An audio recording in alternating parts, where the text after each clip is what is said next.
The TARDIS materialized with its signature groaning thrum, the familiar blue box solidifying amidst a riot of colors. ERINELLA. The Doctor, bouncing on the balls of his feet, adjusted his bolo tie. Right then, Louisa. ERINELLA. Home to some interesting architecture, if Professor Eldridge's notes are to be believed. And, allegedly, dragons. Louisa, ever the pragmatist, pushed a strand of blonde hair behind her ear, squinting at the scene before them. Lush, purple vegetation carpeted the landscape, interspersed with towering structures carved from what looked like solidified moonlight. The air buzzed with an almost palpable energy. Dragons, Doctor, really? You pulled us away from that perfectly good Victorian tea party for dragons. Well, interesting architecture and maybe dragons. Details, Louisa, details. They are, after all, rather magnificent creatures, if they exist. He strode out, Louisa reluctantly following.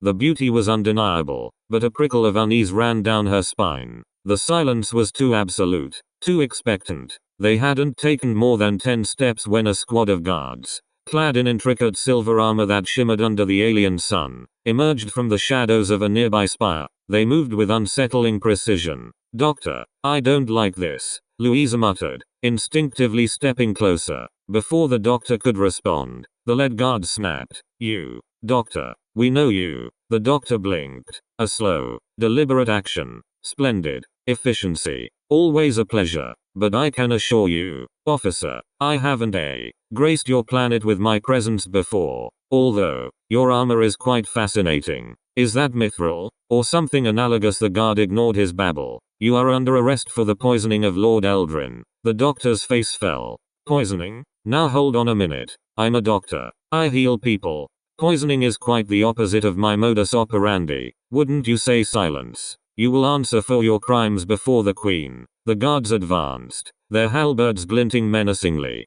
Dr. Louisa cried, grabbing his arm. This is ridiculous indeed. Utterly preposterous, the Doctor retorted, but a flicker of genuine concern crossed his face. The guard's certainty was unnerving. He had a bad feeling about this. Within minutes, the Doctor was being marched through the otherworldly city, leaving Louisa standing bewildered in the purple twilight.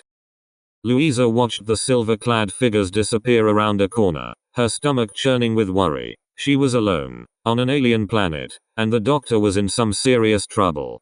Thinking quickly, she decided to take cover. The open space felt exposed, and the strange, silent cityscape unnerved her. She noticed a dense forest of shimmering, silver-leaved trees beckoning in the distance. A place to think, to plan. The woods were even stranger up close. The trees hummed with a low, almost musical vibration, and the ground was soft and springy beneath her feet. As she ventured deeper, she felt a growing sense of peace, a respite from the unsettling tension of the city. Suddenly, a figure emerged from the shadows. He was tall and wiry, with skin the color of rich earth and eyes that gleamed like polished amber. He wore simple, woven clothes, and a gnarled wooden staff rested in his hand. He studied her with an intense, unnerving gaze. You are new here, child, he said, his voice a low rumble. Lost. Louisa hesitated, unsure if she could trust him. My friend was taken by the Queen's guards. They accused him of a crime he didn't commit. The man's expression softened.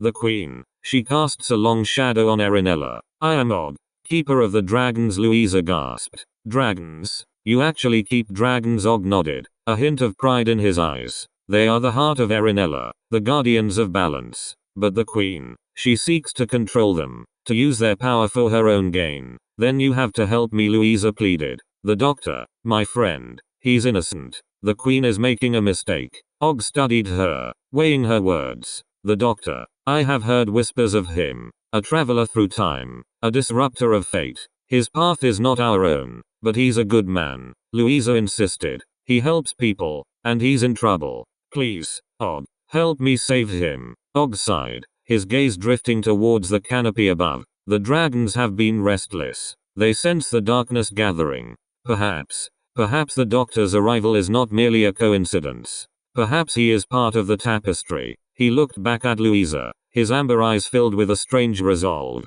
Come, child. The dragons will decide. Meanwhile, the Doctor found himself thrown into a cold, damp cell. The air hung heavy with the scent of decay and something metallic, like old blood. He sat on the rough stone floor, his mind racing. He was being framed. That much was clear. But why? And why did everyone seem to recognize him, despite the fact that he'd never set foot on ERINELLA before? Suddenly, a voice echoed down the corridor. Release him. The cell door creaked open, revealing a guard who simply gestured for the doctor to follow. They navigated a labyrinthine series of corridors until they reached a grand chamber. At the far end, seated on a throne of polished obsidian, was a woman of breathtaking beauty. Her long, silver hair cascaded down her shoulders, framing a face that was both regal and cruel. Her eyes, the color of glacial ice, held a chilling intensity. This was Queen Lyra. Doctor, she said, her voice like the chime of a distant bell. So, you finally arrive. A little late, wouldn't you say? The doctor raised an eyebrow. Late? Late for what? Precisely, an execution? I do hope not. I'm awfully fond of my head, you see. Lyra smiled, a predatory glint in her eyes. Do not play coy with me, Doctor. You know why you are here. You know about Lord Eldrin. Indeed, a rather sudden demise. I understand. But you seem awfully sure of my involvement. Perhaps you could enlighten me as to why. Lyra leaned forward, her voice dropping to a whisper. Eldrin was a threat to my power. He knew too much, but he could not be openly silenced. It would have caused unrest. So you poisoned him. The doctor finished, his eyes narrowing, and conveniently framed me. How very efficient. Efficient indeed. You have a certain reputation, Doctor, one that makes you a very plausible suspect. And now, with you out of the way, nothing will stand between me and the control of ERINELLA. Soon, the dragons will be mine, and I will rule this planet with absolute authority. The doctor chuckled, a dry, humorless sound. Ah, the dragons. Of course. The key to your power, but you underestimate them, Queen Lyra, and you vastly underestimate me. He stood up, his eyes blazing with righteous anger. You think you can use time itself to your advantage? That you can manipulate events to suit your twisted desires? Think again, because you've made a grave mistake, Queen. You've involved the doctor. Lyra summoned the guards. Take him away. He will be executed at dawn. As he was being dragged back to his cell, the doctor knew he had to escape. He had to unravel this twisted web of deceit and stop Lyra before she plunged ERINELLA into darkness. And he had a rather cunning plan brewing in his mind. A plan that involved a little bit of timmy-wimmy trickery.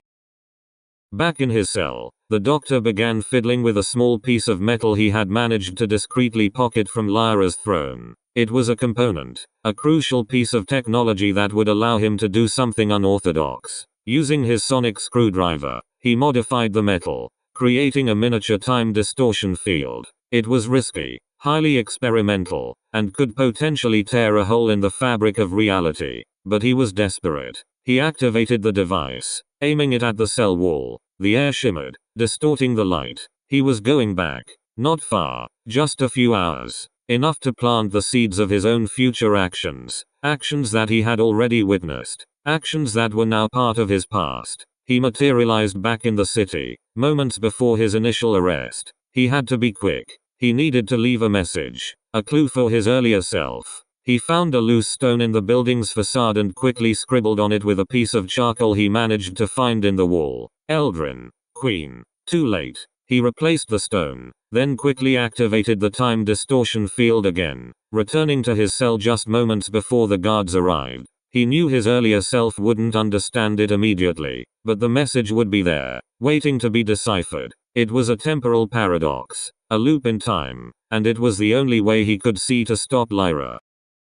Meanwhile, Louisa and Og stood on a high cliff overlooking a vast valley. Below them, nestled amongst towering rock formations, was a sight that took Louisa's breath away. Dragons. Dozens of them, in all shapes and sizes, their scales shimmering in the alien sunlight. Some were emerald green, others sapphire blue, and a few were a fiery crimson. They are magnificent, Louisa whispered awestruck. They are ERINELLA's protectors, Og replied, his voice filled with reverence. But they are also sensitive creatures. They feel the Queen's growing darkness, her ambition to control them. He raised his staff and began to chant in a language that sounded like the rustling of leaves and the roar of wind. The dragons stirred, their heads lifting towards them. I have told them of your friend. the Doctor, Og said. And of the Queen's treachery. They will decide if they will intervene. A massive, emerald green dragon with eyes like molten gold approached them, its powerful wings beating the air. It lowered its head,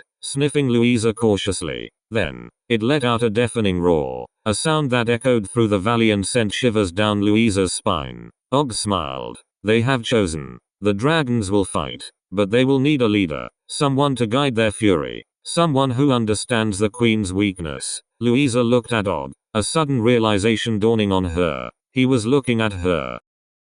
Back in the Queen's chamber, the Doctor, having escaped his cell, a feat accomplished with a cleverly redirected energy conduit and a well-timed distraction involving a grumpy space slug, confronted Lyra. He stood before her, disheveled but defiant. So, Queen Lyra, planning my execution already? Such a waste of perfectly good energy. Wouldn't you agree? Lyra sneered. You escaped. I should have known. You are more troublesome than I anticipated. Troublesome is my middle name, actually. But enough pleasantries. I know everything, Lyra. I know about Eldrin, about your ambition, about your plan to control the dragons. And I know about the message you left me. Or, rather, the message I left me. He pointed to the small stone he'd retrieved from the building's facade, now displayed prominently in his hand. Eldrin, Queen. Too late. Eloquent, wouldn't you say? A little cryptic, perhaps. But it got the message across. It told me everything I needed to know. Lyra paled.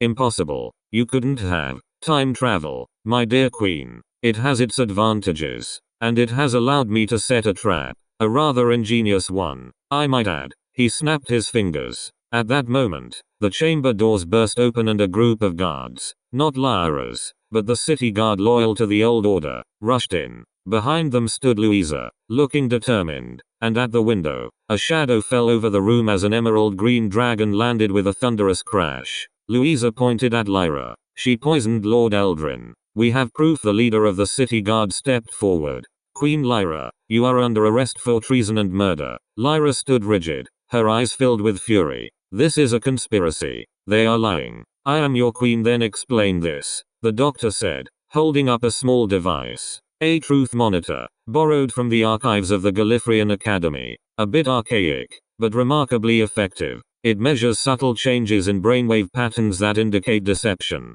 I'm sure you won't mind answering a few simple questions under its scrutiny, will you? He activated the device and pointed it at Lyra. Did you poison Lord Eldrin? Lyra hesitated, her eyes darting around the room. The tension was palpable. Finally, she cracked. Yes, I did it. He was a threat to my power. He had to be silenced. And I would have gotten away with it too, if it wasn't for you meddling busybodies. The truth monitor beeped, confirming her confession. The guard surged forward, seizing Lyra. The city guard leader, his face grim, addressed her. Your reign is over, Queen Lyra. You will be judged for your crimes.